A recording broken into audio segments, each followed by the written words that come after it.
I think from a game standpoint, I can't say with any certainty what exactly is on the horizon, and it's typically because we work with innovation plans, trying to figure out new things for consumers, but it's a combination of trying to plan the innovation, the things that you think would work, and what really resonates with a consumer at that time, and what you can also deliver at a cost factor that's going to be affordable for millions and millions of people.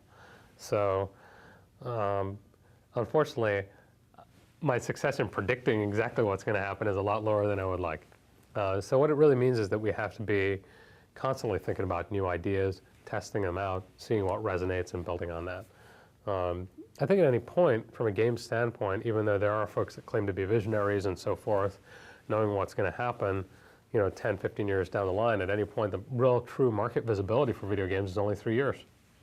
And so beyond that, it's like forecasting the weather.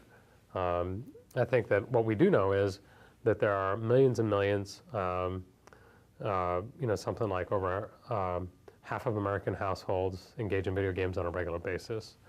Millions and millions tens of millions of consumers in the United States, in Asia, in Europe, that are engaged by video games. Our challenge as makers of these things is just to engage them in new ways on a consistent basis. So for our company, we build off some of the great inspirations we have from our industry peers, but we use, 3 guideposts for really figuring out what's next. One is, how do we surprise the consumer? How do we delight them? So they're distinct. Surprising is, the unexpected. Delight is the unexpected that has depth, that continues to engage, that delights them because they feel smart and engaged and that kind of thing. And then finally, how are we disruptive in this manner? How can we do things that people haven't done before? How can we bring a new proposition that will change the way people consume these things, change the way that people will interact with these things? And I think we're still, whether it's our own effort or the industry in general, we're still at a very early stage of this, for consumers overall. What game are you most proud of? I think the game that, personally, for me personally, the game that I'm most proud of is a game that we released a couple weeks ago called Marvel Ultimate Alliance 2. It's a game based on superheroes, and for the Xbox 360 and PlayStation 3. Now, the game itself is, I think it's a lot of fun, but it builds on an established category. It's a lot of fun, but it's not revolutionary. And I think there's a lot of opportunity for growth. Why it's so important for me is the kind of growth that I saw in our teams doing it.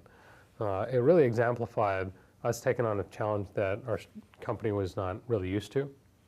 And for, it was about a 100 to 150 person effort at any point over a 2.5-year time frame. For the teams themselves to have the kind of passion and motivation and drive to keep falling down and keep getting up, keep fixing the mistakes and keep innovating, to be able to bring a product out that I think is really doing well with customers. So initially, the critical reception has been largely positive, and the market success is also looking really good on the game too. So it's really what people were able to commit to as a challenge, and what they had to overcome to be able to, in facing those challenges, and then how they're able to come together for the kind of the success. So I'm really so proud of the team that made this game.